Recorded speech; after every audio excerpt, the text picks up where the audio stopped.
Hey guys, it's Turok, and today the One Piece chapter came out a little early again. I don't know if this is like finding different sources that come out on Wednesday now, rather than Thursday as it used to the ones I used to follow. I still have that one site. I like to use TCB scans, and as for my usual early reviews, but I got I found another one I've seen from the Discord. Anyway, so chapter 1077 is out, and it becomes like, this is going to get very interesting today in some certain ways. It not as much happened as I thought, but it's like exactly what we needed to see next. So it's great. I got my notes here because we jump around a lot here, and this really follows up to what happened. I think that was the last chapter with where we saw the different groups. We saw where the other groups were around the building, and this follows that again and uses a map. And I got my own one here I'm drawn. And I'm going to put it up. I'll put it up on the screen again, because there's a couple things with it I'm trying to follow, and it's just like jumping around quickly. The last chapter, the Straw Hats and Satellites began to look around for Vegapunk, because he's disappeared. Shaka knows right where Bonnie is, and that's where last time we had seen him, up until the last chapter, he was with Bonnie, because she was pursuing him around the lab, trying to get him to talk to her, not talk to her, or she didn't help herself really, did she? She's trying to attack him she used that lightsaber type device, and she's trying to threaten him into helping her, and I really think she could have handled that a little better, and things would have been easier, but the plot didn't have it go that way. She fell prey to her emotions, and I understand why, but she pursued him, and that's the last time we saw him, as they were going around the lab, and then he disappeared. So I'm wondering, like, that makes me, that's something too. Did Bonnie miss this person stealthily coming around? Well, Caribou can do that good too, can he? Yeah, I was just thinking about Bonnie. She's been so immersed in that thing with her father that she might have missed this person sneaking around, if it's like, as indeed somebody else other than what we are seeing here. Because except for Caribou, Caribou's the only person not accounted for that could be coming around doing some of these things still, because we just haven't seen him since chapter, what chapter was that?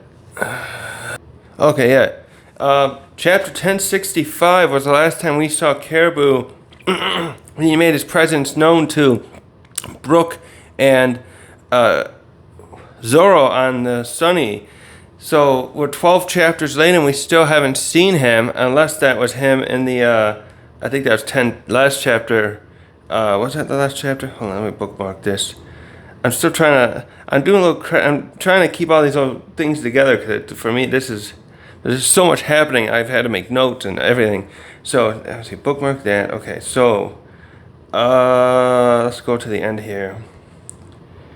Got little bookmarks here to keep track of everything. Let's see, where do they show this here? Because for all we know, this could be Caribou, and on its display, Shaka was looking. Yeah, there it is, right there. Yeah, it was last chapter. The last chapter, right there. So last chapter, we saw a figure attacking the Den Mushies. So I'm just pointing out that we still, looking at the stuff going on here, we still don't know if there's like a mysterious figure here, which is kind of funny, because right before Stussy showed her that she was loyal to Vegapunk and attacked, wait a minute, could it be that? No, I don't know. Right before Vegapunk Stussy showed herself to help those. She helped the Straw Hats and Satellites by taking out Lucci and Kaku about 3-4 chapters ago. Vegapunk called someone and said, "Oh, ask for this person to help them." And we assumed for a week or two, whatever. I don't know if there was a break there. We assumed for a while that there could have been another person there that Vegapunk was housing to protect. You know, kind of like how Crocodile did with Nico Robin a few years ago. How he was doing that for her to protect her from the government on the basis she would help him read the poneglyphs once he completed his causing the civil war and breaking down the Alabasta government so that he could rule it. Now I'm still wondering. I had a thought here just a moment ago. What if there is actually another figure there, and it really wasn't Stussy he was talking to? No, that wouldn't work because Vegapunk seemed confused too on what's going on. Huh? Maybe not. Let me see. Where'd that scene go with Vegapunk? There's so much to go over with this one. I guess I'll do the chapter cover at the end because this is too much going on here. So we continue today's chapter with to finish off the last chapter recap. We saw that someone has ordered the Seraphims to go after the Straw Hats and Satellites, and it even appeared, according to Zoro, that they're being ordered to kill, that the S-Bear and S-Hawk are going after Kaku and Lucci. So whatever's going on here, I think that one theory I had at this point looks like it would go out the door of someone here trying to help the government to kill Vegapunk and take care of this. Because forgive me, the Seraphim are trying to kill Kaku and Lucci because Zoro saw him making a beeline for them. This implies that whatever's going on here almost feels like Vegapunk is being protected in a very odd sort of way. That what is that behind me? Oh, it's my coffee. Okay, let's go like that.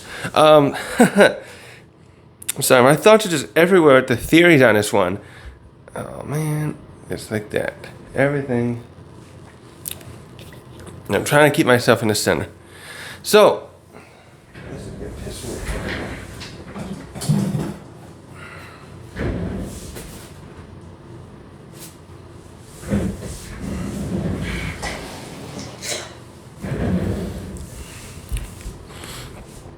So the Seraphim have been ordered to attack everyone.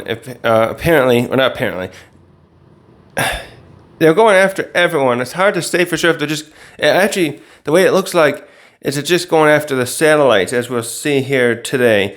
Especially, well, we start seeing it with Pythagoras. But these Seraphims definitely seem to be going after both the satellites and are going after the... And we saw in the last chapter too, they're going after CP9, Zero, the cipher, the government agents. So there's something going on here. I feel like we're still missing a little something here, where they're going to protect Vegapunk, perhaps, but take out everyone else in the process. Because the other straw hat, groups, some of the other groups today we see in this new chapter get attacked. So let me see here. So we'll start off with this. So the last chapter ended with where is it? The last chapter ended with the Straw Hats.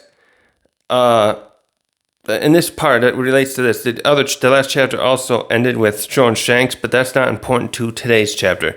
The last scene with the on Egghead Island, Luffy decided to let Kaku and Lucci go in order to have them as allies temporarily to help defend against the Seraphim, particularly because the Seraphim were going after the going after Kaku and Lucci, who are bound and tied, and it would be hard for Luffy and Zoro to defend them while they were trying to fight these things, and they attacked it. The S-Bear and S-Hawk. And while we're at it, while we were seeing that too, we found out that Vegapunk was locked up in the down in a advanced kind of jail place, along with CP agents from the other groups that had disappeared when they were visiting Egghead Island months ago. By the way, that was something I got wrong. I think I kind of implied that the agents there, especially the first group that came to Vegapunk's island, Egghead Island, that they never made it there, but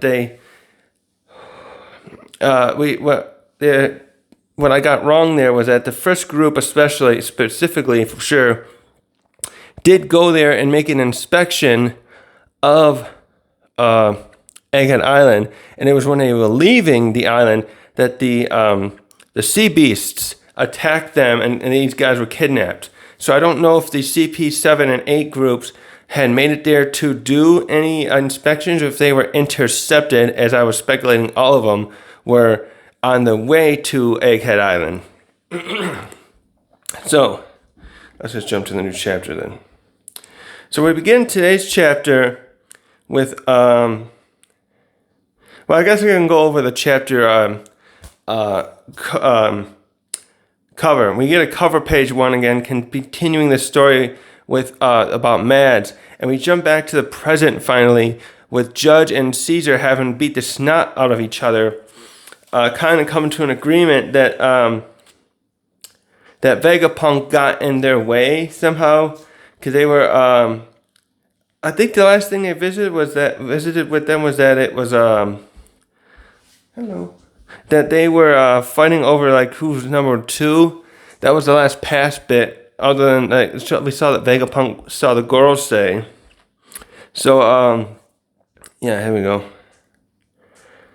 So it looks like I'm not trying to figure out if this chapter covers implying that Vegapunk was hindering their work, and that maybe that's why they all parted ways. Yeah, that could be. So that's I hope that doesn't mean that Vegapunk wasn't an ass to them and trying to purposely diminish their accomplishments and uplift his own. But I guess he could have been an asshole in his youth, and now he's a better guy. It happens quite a bit with characters in any sort of fiction, where they realize how much of a douche they were when they were younger, and now they become, more upstanding citizens, and they try to make up for the mistakes they've made, basically. But let's get to the main bit here. Oh, that's right. That's where this starts. Hold on. Yeah, I forgot about this bit in the beginning. So we start on the factory floor where Sentomaru is, and he tells the other lab assistants and other staff there that they have to leave, essentially, because he tells them what's going to happen here if they don't, and relates to them the story and summarizes it in anyways of what happened to O'Hara and how this is likely going to happen to here because of what Vegapunk has done, and now that they're gunning for him, that they'll become casualties as well if they don't escape quickly. And there's one little thing I have to critique on this bit, though. They do a little flashback panel showing about it, and they talk about what the O'Hara scholars learned and what they were doing, and they say that at the end that Nico Robin is the lone survivor, but at the chapter, it was 10 chapters ago now, or 11, that is partially not true, because we know that Vice Admiral Saul has survived. So there's technically 2 survivors now, because he was attacked before. We assumed he may have been killed by Aokiji, he was frozen solid anyway. So it almost looked like he was a casualty too, because he wanted to go there and warn the Oharans. Because I think it was Sengoku who wanted him to be part of the Buster Call, who wanted him to go there. Oh, I went back over this a couple months ago, but I can't recall exactly. But Sengoku was briefed by, not Sengoku, Saul was briefed by Sengoku about what was going to happen, and he didn't want any part of it. Hey, kitty, what are you doing?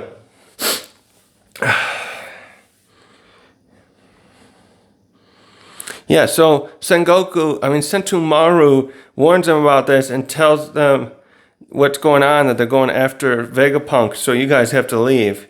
And then he leaves off by looking up at the ceiling, or up toward where the main lab is. Oh, there's a good shot of the lab too. So the island literally looks like a tropical island, though I think it's supposed to actually be winter island, so they're probably using some kind of weather control. But there's a good shot here. This is the best yet, I think, where you can see the island. It looks like it has a lot of cliffs here, like no beachfront or anything, and it's got looks like palm trees there. And then it's got the little cloud fumes going up, plumes, and then it goes up into a big cloud plateau of sorts, about the same diameter of the island as the island, and that's where the egg is sitting, that's open, where the lab is inside, that the Straw Hats and CP and 9, everyone else is at right now. So Sentomaru's probably wondering why they haven't left off yet, though I don't know how you can fully tell from right where he is, because it looks like he's locked up. Him and the other staff he's with are locked in a room somewhere. Well, maybe they can. Maybe they can look up from there. I'm not sure. But so now we cut to the main action finally, and we start with the command room again, where we left off this last scene from the last chapter, and we see the our alliance of Lucci, Kaku, Luffy, and Zoro are still attempting to take down these two seraphims, Hawk and Bear. I'm going to avoid saying the S part. I'm going to try and keep this concise and easier to say or whatever. So they're working together to take out Hawk and Bear with their best attacks. Although I don't think Lucci too is in his awakened form. Luffy definitely is not. He's still using his bound man gear forth to pound down on Bear. And they are continuing some of the better attacks. I know it looks like Luffy's using Con Organ. I think that's the one he used. I remember him using that against... Didn't he use that against Kaido and maybe against Cracker? Where he punches a bunch of times across. It looks like a horizontal row of his punches across his body to attack like multiple times, kind of like his jet pistol, but even more powerful, I assume. And Lucci's using Yellow Lotus and Hand Pistol, and I think Hand Pistol is one of his six powers attack. I'm rewatching the Enies Lobby arc too, so I'm trying to follow through and understand the six powers more, because I know there's like one for Iron Body. There's probably the Geppo that I think like Sanji's learned a version of that, his own improvised. But anyways, they're all pounding down on these two Seraphim. Lucci and Luffy are going after Bear, S-Bear, and Kaku and Zoro are going after the Hawk, S-Hawk. And they're landing some really good hits here, it has to be said. They're doing well in hitting these things. But as it appears here, these things keep getting up really quickly. So Lilith wasn't lying when she reiterated to us in the last chapter that these are definitely some of the strongest things around in the One Piece world. You even have Zoro using his lion song, which I recall is probably one of his better attacks. It's his one sword style. I recall he used it against Apu in the last arc, and he's using that. Kaku uses a Tempest Kick, which I think S-Hawk actually dodges here. So maybe that was a tactic actually, because he dodges it, and that's when Zoro jumps in with the line song to strike it down. But we see here that they're definitely not like really taking that much damage. Oh, that's right. Because they both get up.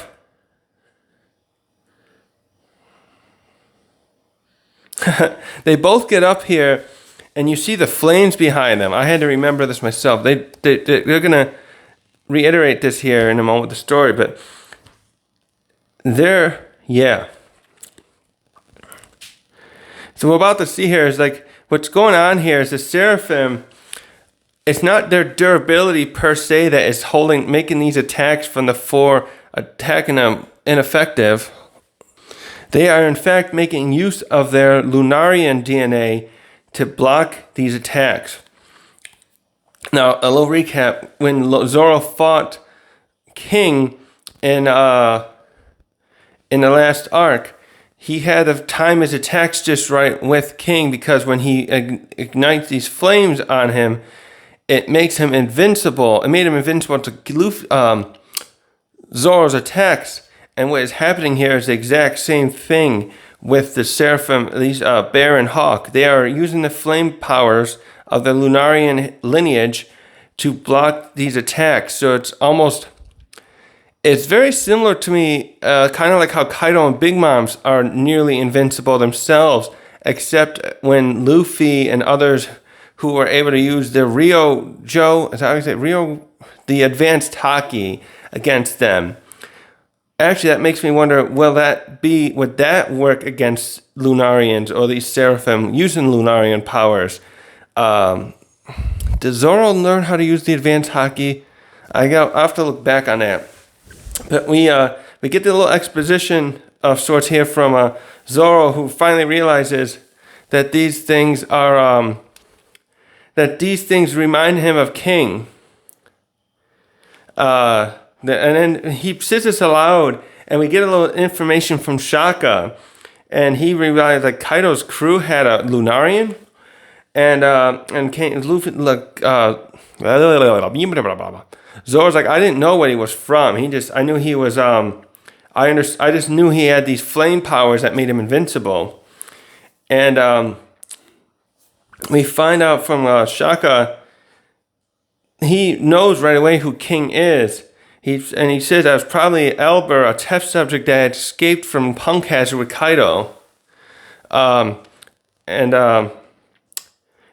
already knew this bit from a flashback with Kaido, where he was walking out of the lab after he had escaped, and King was bound down to a table, but I also think it was revealed recently. Was that in an SBS or something? I think King's real name was also revealed to us somewhere even before this. But this is also interesting to me because I have been pondering whether or not King was the only Lunarian that that is actually left. You know how it goes in the fiction. Sometimes there's a character, and you think they're the last of some kind of species, kind of like in Dragon Ball, for example, Dragon Ball Z specifically. They only look like there are a few Saiyans left with like Vegeta, Nappa, Raditz, and Goku. But then they brought up others. They had Broly and his father, which is now canon due to the new last Broly movie 5 years ago. And then there was that little special where Vegeta had a little brother, I think, who comes to Earth. I think that was before Super. So anyways, with this lends to that, at least from what Vegapunk knows, King is the only Lunarian that they're aware of that they had as a test subject. Also, I like that they call him just like a test subject, because it just sounds so sterile. Like it's like from what I saw, King was not there of his own free will. He was a prisoner, really. I would call prisoner test subject or something like that. And I don't like how they're just saying it that way, which kind of like makes it sound like, oh, he was there just to help you guys out. And it's like I'm pretty sure it wasn't the case. He wanted to escape, and he went with Kaido, which is why he was so indebted, because he probably was being held there for quite a long time. Actually, I wonder how long he was there. That's something too. If he looked like he was young when he was there, I wonder if there was a case kind of like with I'm thinking of Final Fantasy VII, and I've only played the remake version, but in there showed a bit of backstory about Aerith and how she and her mother were being held similar in what's the name of that big organization there? Shinra? They were being held there, and they were test subjects that scientists, and they were kept in like in their case, they had a nice little room they were kept in, but they didn't have any like freedom to like probably go outside of those lab areas. They couldn't probably go out in the city and enjoy the sights and you know, all that kind of stuff. And this, I'm wondering for. And if the King had a similar upbringing where maybe he had parents or at least a mother that was there with him, and he had been in that lab like his whole young life, his younger years before Kaido was also captured, and he was able to escape and therefore help King escape. Anyways, now so Shaka here goes back to telling us this is the Seraphim are being strengthened by his Lunarian blood. And this is where Zoro also informs the others how to fight these two Seraphim then. Because, and he talks about the flames on their back, the strength they have that we were talking about earlier. I was talking about earlier. And Zoro actually apologizes for making them waste their time attacking them when those things were just clearly, Bear and Hawk were clearly blocking their attacks.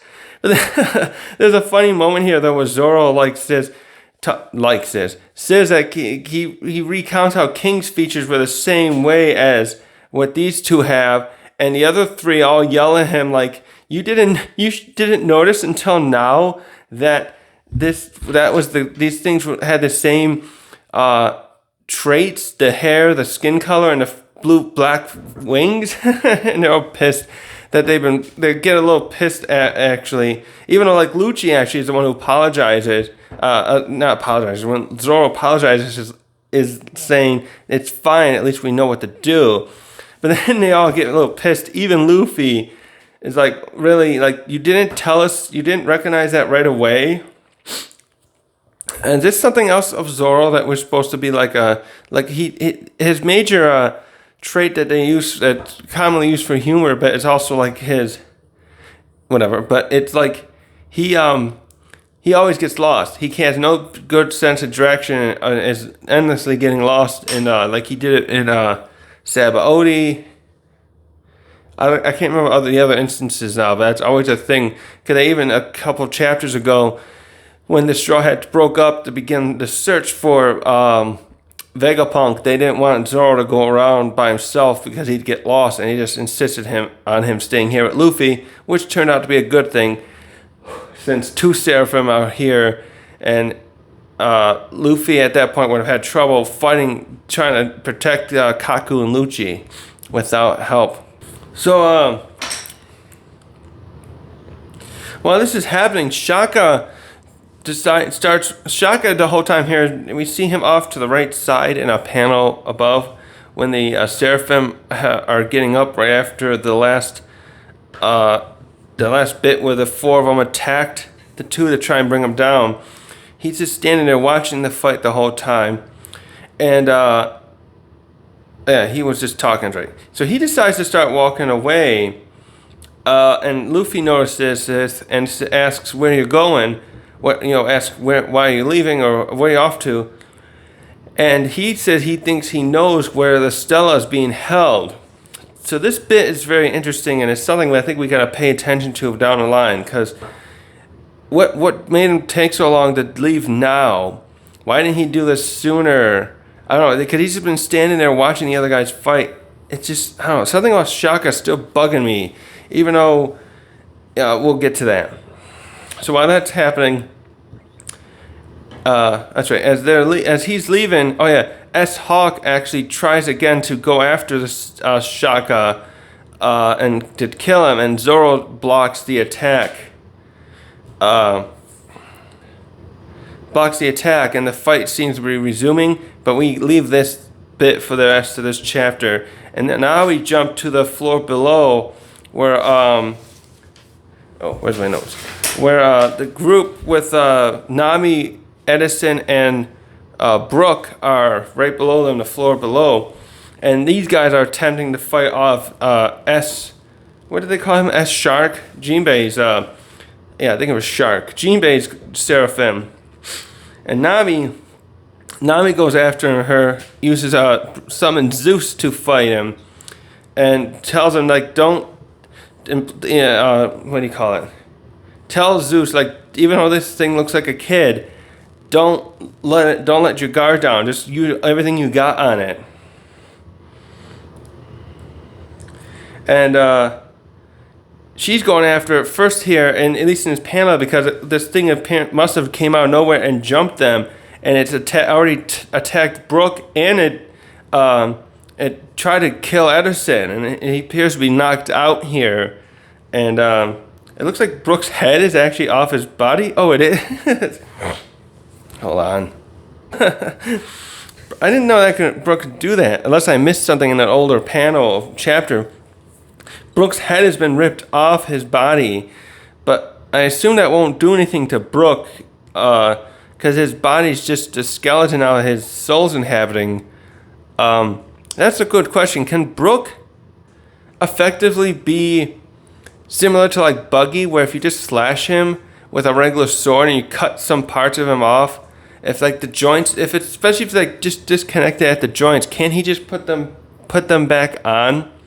I gotta check if they actually do that. Does he? Yeah, he puts his head back on, doesn't he?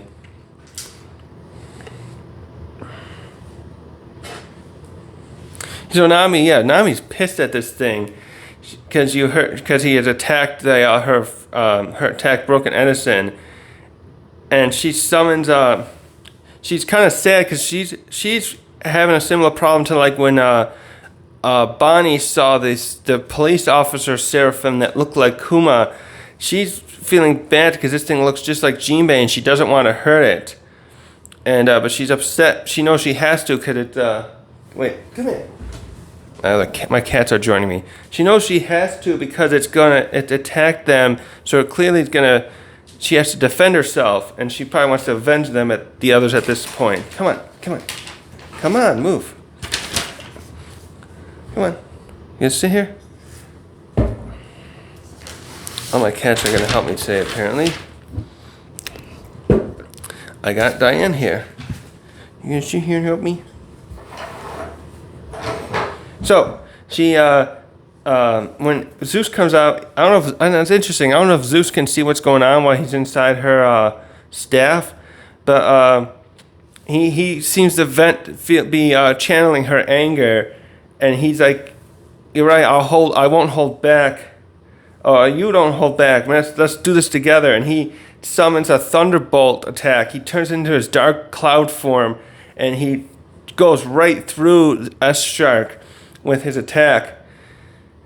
And it looks like it did some damage there for a moment. And while it's happening too, Nami, like I said, is still upset, and she's actually sobbing and says, "I'm sorry, Jinbei, for attacking you."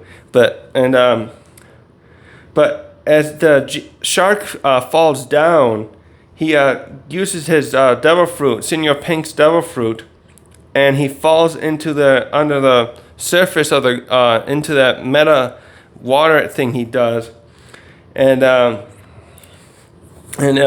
Brooke is aware of this and warns Nami to get away because it's going to come up from underneath and attack you, and Zeus is also quite surprised because that that the attack didn't seem to really affect the shark, which is a little surprising to me too, because this thing is an aquatic, based on an aquatic being, a fishman, and I would have thought that would do a lot more damage. And the panel before, he did appear to be burnt up. He had like smoke gushing out of his mouth, and there was electrical discharges still on his arms. But it just as Brooke has said, the thing comes up and behind Nami to attack her, try to attack her. And this is another funny bit here. We hear Brooke recounting something. So apparently, Sanji's created his own little rules. He calls it, Brooke calls it Sanji's Constitution. Article 1. Scaring Nami is punishable by death. Though these things all seem to be centered around Nami. By the way, what do you think? I saw some panel somewhere the other day where someone was showing, like, I think it's a video where the video is probably implying, predicting what the Straw Hats will be after the story's over, and the thumbnail was Sanji and Pudding in cook outfits, the attire they need to in a kitchen, in a professional kitchen. They're together cooking somewhere, implying they, from what I saw, that they'll have a restaurant somewhere, kind of like he worked for his what's his adopted father, on a Baratier, when he was working there all those years. And so what I want to get at is, I kept thinking since the wedding, the Big Mom's arc, that Sanji may end up with Pudding someday. But he's still got this thing about Nami.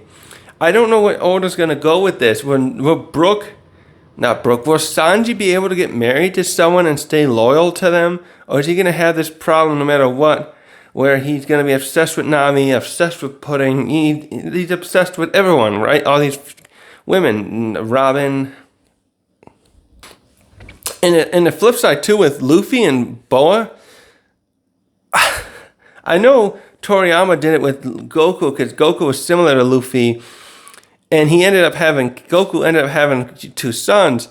But Luffy especially, I just can't see him getting romantically interested in a woman, and like especially in Boa in particular. No, I mean, because I'm just thinking that because Boa will court him perhaps, because she'll have to do that part, because Luffy just likes to have adventures and party and eat. Well, will they have kids? Will they be able to? Will that be a serious relationship where she teaches him the birds and the bees, and they have a son or daughter and have a few kids? I just don't see that happening any more than I see Sanji and getting married and settling down with one woman when he is like that. He's chasing after every lady around him. So anyways, yeah, Sanji's got this constitution, and that's it. Maybe this translation's a little wrong, but he's got like these rules, and we see 2 of them here, and they all revolve around Nami becoming harmed or upset. And Article 1 is scaring Nami, as I just said before, is punishable by death. And then there's Article 9. Making Nami scream is punishable too, we don't get to see what that is, because as this looks like Brooke here is about to prepare an attack with his sword, but as he's getting ready to do that, Sanji comes out of nowhere and uses an attack, like a jump kick on S Shark, and kicks it away from Nami. And so wait, how did he get there? I was trying to look this part up, because he was in a different floor with Stussy and the actual Jinbei. They were on building B on the 3rd floor. Right? Group, wait a second. 2nd floor. Sorry, the 2nd floor of building B. So he had to climb up, because these guys are a floor above in the building to the left. So Sanji comes out of nowhere, and And he's like all pissed that Nami's been nearly hurt by this thing, and he says to Nami, like, I don't care if you're a little Jinbei, a little kid, or whatever. I'm gonna if you're gonna harm Nami, I'll put you to death. And that's where this scene ends, though. But that still has me wondering, because I don't think in this chapter we see where Jinbei and Stussy are, right? So far we've got they're in building A and the third. Oh wait, no. Yeah, they're on the third floor, and Sanji and Stussy and Jinbei were on the second floor of the other building. So anyways, we jump over to where Franky, Lilith, Usopp, and York were, and that's what we saw in the last chapter where these attacks began, and they're still battling Boa's. What did they call this one? Boa's Seraphim. And this is where we get a good bit here, though, showing what that. Okay, so now we get to see here where this bubble gun that Lilith was talking about, and we saw that the Mark III pacifistas are equipped with, what this thing can do. And Lilith is firing this at by the way, I have to stop again. Oda's a butt man, I think. If you know what I mean, you know what I mean. He has 2 panels in this chapter that focuses on the ladies from the behind the lady as they're using their attacks. Nami and Lilith. Drawing them, yeah. Oh, Oda, don't disappoint. Keep doing this. I'm with you.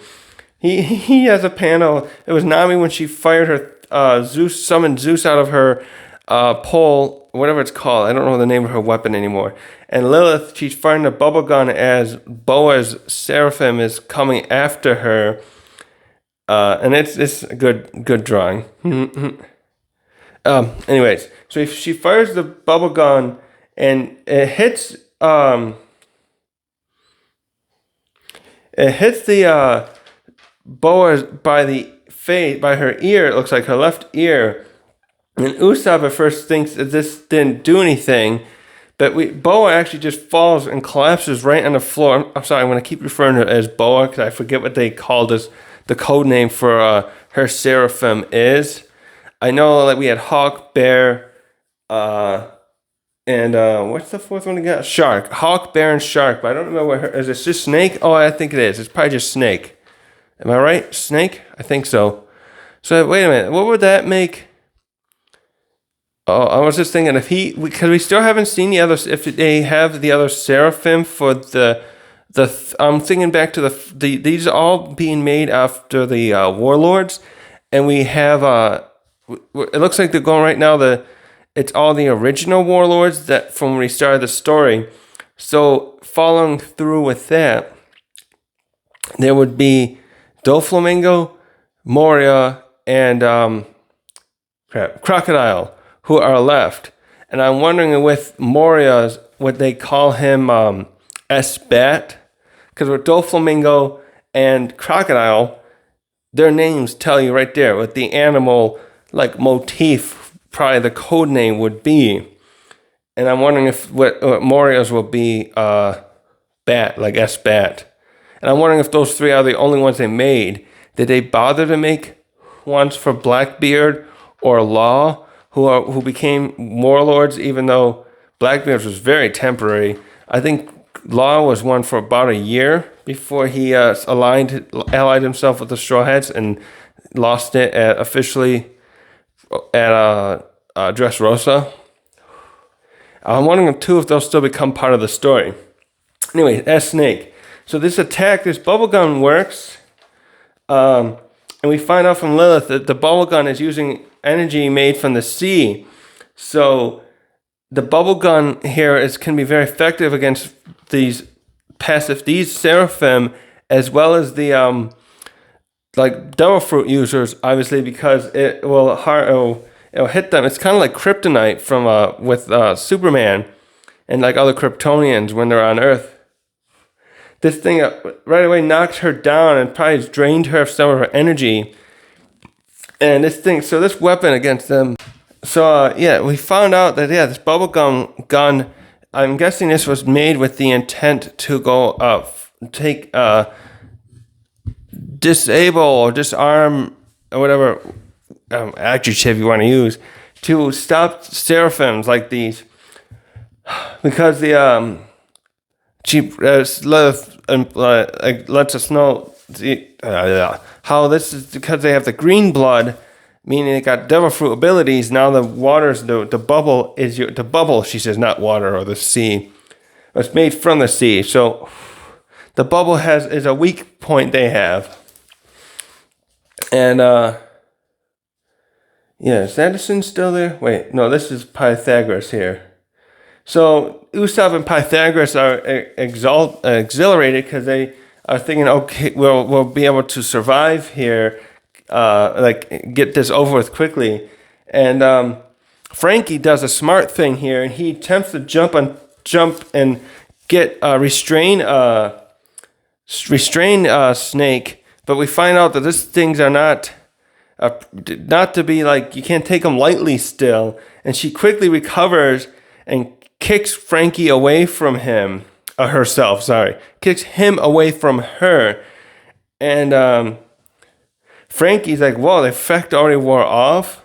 And Lilith implies, well, I did just only graze her, so it's not going to be enough to, you don't have long if I just do that to, stop her. And there's another panel here, I like this. We see, this one especially with this Seraphim, it has shown a lot of emotions. And this one is definitely like one of the cleverest ones, as we'll see. But to start with, she looks very pissed off, and she does that poofy face anger look, and that's used a lot in the anime and stuff, where her cheeks kind of poof out, and she blasts at them after this, and it looks like she's blasting at Lilith, Pythagoras, and Usopp. But Franky, I gotta give Franky more credit here. While she's doing that, he comes from behind holding one of those big bubbles. I don't know where if he just pulled it out of the gun, because Lilith was still holding it. But he comes behind her and drops it on top of her, or just touches it basically. Oh no, he's dropping on top of her and just brings it down so that she's weakened. So he's trying his best to take this thing out, but unfortunately, as the Snake here, she's smart enough to realize to play up her ability by first she starts making the others feel sorry for her, and she does this first with Franky by saying, "Oh, I'm suffering. That's hurt. Stop." And it works on Franky enough that she hits him with something called perfume femur. Is that what it's called? She hits him with this thing, and he unfortunately starts turning into stone. And while this is happening, Usopp is like, "Oh no, what? We gotta stop her! Stop this! She's gonna kill him!" And Lilith tries again with a bubble gun to attack her. But at this point, it looks like S-Snake has realized how fast that weapon works, and she dodges all of them, comes close to Usopp and Lilith, and gets them enamored with her by doing a wink. And then she throws out the Boa's basic like heart attack at them, and now they're all turned to stone as well. Actually, it never shows here fully if Franky's got fully turned to stone. The panel cuts off, showing his right side of his face turning, because she didn't hit him. She didn't hit him with the regular attack that fully does it. It looks like a heart beam. Like, actually, you know what that beam reminds me of? It's like reminds me of the Care Bears. I saw those movies when I was a kid, the ones in the 80s. Those are reboots, I think. They would shoot these beams from their, they had things on their chest, little tummies, and they would shoot these beams from that, which in that case, I think it would only harm evil beings. And that's what the mellow attack, heart beam looks like when she does that. And god damn, these things are starting to get the advantage here. The S Shark and S Shark's still got to go up against Sanji now. It'll be interesting to see what's going to happen there.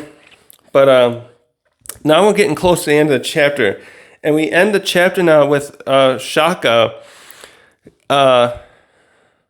Oh, wait a minute! I didn't even read this part. So now the map actually shows us where this is. We see that this is the basement floor number 1, and it's labeled formerly a Devil Fruit laboratory. And Shaka comes down a flight of stairs, and he sees the jail cell with the CP agents, and they're yelling at him like, "Who's there?" And they're like, "Get us out of here," and stuff like that. And Shaka looks like is it a he? I'm still going to go with he for now. Is in shock here at seeing these agents locked up. And yeah, oh, okay, so that does clear something up. The Shaka says that these are all the Cypherpol agents that came here in the past. So the other agents I had questioned in the beginning, Group 7 and 8, the Cypherpol 8 and 7, I was wondering if they had even made it to the island before they were intercepted by whoever's kidnapped them, and it looks like they did. So they also were kidnapped or taken into here after they were leaving. After the sea beasts must have took their ship down. So Shaka's like, yeah, what are you guys doing here? How are you locked up in there? And then Stella, Vegapunk sees him and yells out to him. Yeah, so Shaka's running over to the Vegapunk, Stella, and is like, why are you here? What's going on?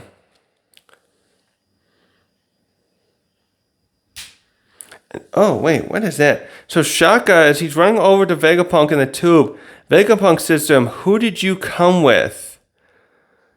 And as Shaka's running up to the tank, we see a gun come out from behind in a panel, gun point out, and Shaka is shot through the head. And it looks like he's shot from above. So, he looks like he's done.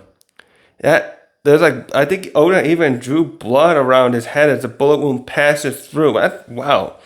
That's got to be one of the most graphic gunshot things Oda's done in a while. Didn't he? That reminds me of what happened when Nami's mother was shot that he showed at. But this time, there's no silhouette. And we really see Shaka fall back as his gun goes through. It looks like it's coming through his chin even and then out the back.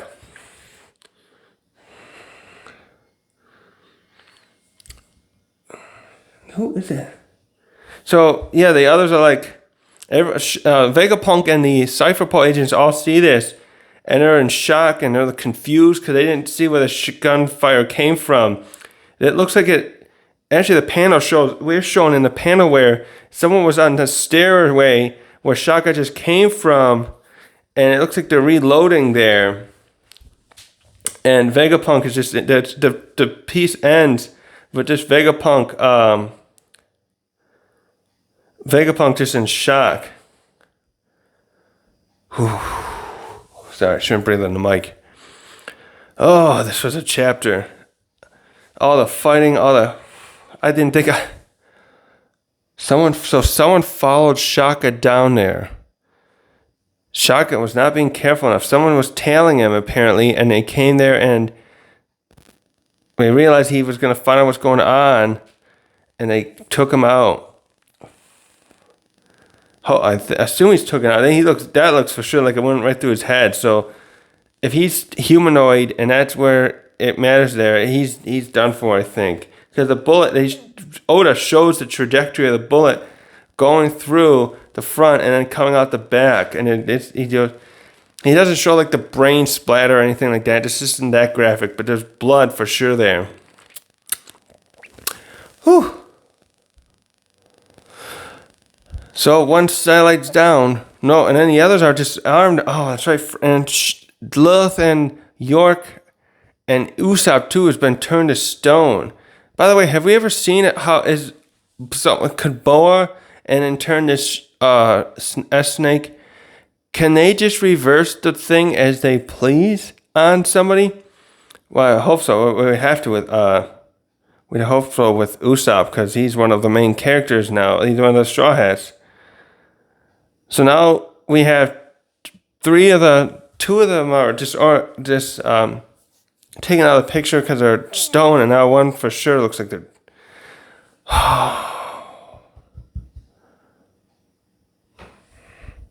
Well, I don't know. I guess at this point, most of my theories from that one video I did a few weeks ago is out the window. It does not look like, if this is all happening real, like this is not these guys playing this up, it does not look like Lilith or Shaka could be the suspect. And it only leaves Atlas left, but that was a weak evidence I had for Atlas when I made up that video. It's the one where I had the clue thumbnail. So I don't know what's going on anymore, guys. Who's doing this? Is it just Caribou? Who is there? Is there another person there we're not aware of still, like I discussed in the beginning of this video? And like, what is their goal? To take everyone out? They better hope the Seraphim can do it then, because this person's just using a gun. Well, yeah, I'm just speculating that this person could not take out the other Straw Hats or Kaku or Luffy if the Seraphim fail. I'm still feeling a little, at this point too, I'm feeling a little suspicious of Stussy still. I don't know, her helping them just seemed too easy at this point. Like, she might have done this to put the guard down of these satellites, Vegapunk and the Straw Hats. And we don't even see her in this chapter. For all we know, she could have done something. Last we saw her, she was with Sanji and Jinbei last chapter, and we saw that Sanji broke from that group and came to aid Nami. So, yeah, we didn't see them. We didn't see the group Atlas was with either, with Chopper and Robin. And they were in the, where was that again? No, they were in group, they were in the second floor of the lab, at Lab A, right? Yeah, Lab A, Building A. So we don't know we didn't even see them at all in this chapter. We saw everyone else fighting, we didn't see them at all, plus Dusty and Jinbei. We saw the other group, plus Sanji, fighting with the Seraphim. Ooh. So I'm at a loss. This was such a good chapter. We had a lot of action in this chapter. We really got to see how tough these Seraphim are against an Emperor-level crew. So, although I wouldn't say that means they've won just yet, they're still... Sanji and Zoro and Luffy definitely have not brought forward their best moves against these... Well, I don't know what is Zoro's best move? I forget the name of it now. Lion Song is definitely a good one, but that's just with his one sword. He has his other attacks he uses with all his swords. And Sanji didn't pull out his Germa suit, which I think that's how he used that to help him defeat Queen. And Luffy's not in gear 5th. So these things could still, I think, be taken out under the right circumstances. I think, like when Lilith and the others were telling us, oh, these are the strongest things. I think there's Stella that said that too a few chapters ago.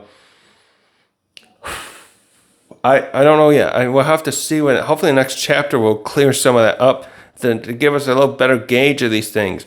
Because for now, we've seen how tough regular pacifistas are, but those original ones were defeated once Luffy and Luffy, Zoro, and Sanji took them out, and they weren't even using their full power, and that was like some months ago, right at the beginning of the time skip. And now Luffy just took that one out when he was using gear 2nd. And he used armament hockey. We know these things are stronger, but Luffy too is stronger than the others. I just don't know how to gauge yet, because right now these things are just using Lunarian. The Hawk and Bear are just using the Lunarian abilities to deflect these attacks they're using, which aren't even their best. So that was something else I wanted to go over. we saw how that worked with Luffy, Zoro, and King, but I wonder how well someone like King or these Seraphim could handle like a Thunder Bangara, or how do I say it, from Kaido. Can these things, is this flame thing that invincible? Anytime someone says something is fully invincible, I'm very skeptical of that. I know others are too. The same with like Bartholomew, is that his name? Bartolomeo, who's now part of Luffy's, part of his fan, who's part of the Straw Hat fleet, has the force field fruit, and he, I'm taking a deep breath. He's got that barrier fruit that blocked a lot of stuff at Dressrosa, but would that really stop someone of like a Yonko level pirate? Yonko mean like that level of strength that we know that the standard that Kaido and Big Mom and Shanks and others have set. I wonder likewise with a Lunarian, with King being, because King does not look like he's as strong as Kaido. I really wonder how someone of that level, a King versus like Kaido, their strength, their power levels, as it were, would work in a situation with the flame, invincibility flame versus the strongest attack Kaido could bring out. I don't think the flame would stop in that situation, stop that attack. Maybe it would deflect some of it, 50% at most, I would guess. But I think when something's said in here invincible, it just really means that level, your level of strength versus that attack, usually it's just not enough to circumvent it or break through it. You have to really bring out your best guns, I think, to get it, or you have to be stronger than that person, having that so-called invincible ability to just like destroy it and then harm the user of it who keeps deflecting with that. We'll have to see it. Hopefully Luffy, or I want to see if like Luffy or even Lucci or Zoro can bring out their best attacks. Also too, Kaku didn't even turn into his draft form to attack this thing, to attack S-Hawk with Zoro. What if he turns into his Lucci, I think, was using just his basic hybrid form, meaning his level 1 hybrid form is non-awakened also, and Luffy was just using Gear 4th, and these things got out. But what if they do bring out the big guns? Their awakened forms, Luffy, Kaku, and Lucci, and Zoro, whatever he has, that's like would be equivalent. I'm sure, like, even though Zoro doesn't have obviously a devil fruit, so he can't be awakened, but he's got stronger, and he's got Enma and his other awesome swords, which with his level of strength, I think is enough if he can bring out. Oh, that's the other thing. The awakened Haki, the advanced Haki. What if they use that against those flames as well, like I said earlier? I still suspect that I want to see how that would play up against these kind of Lunarian flames. And would that also be something that could go through Bartolomeo's force field? So that's about all I got there. I really want to see how that plays up. There's so many little factors here, I think, that we can play with to really see how well this fight's going to turn out. And, yeah. So, yeah, I guess I'm just going to end the chapter there for now. Thanks for watching.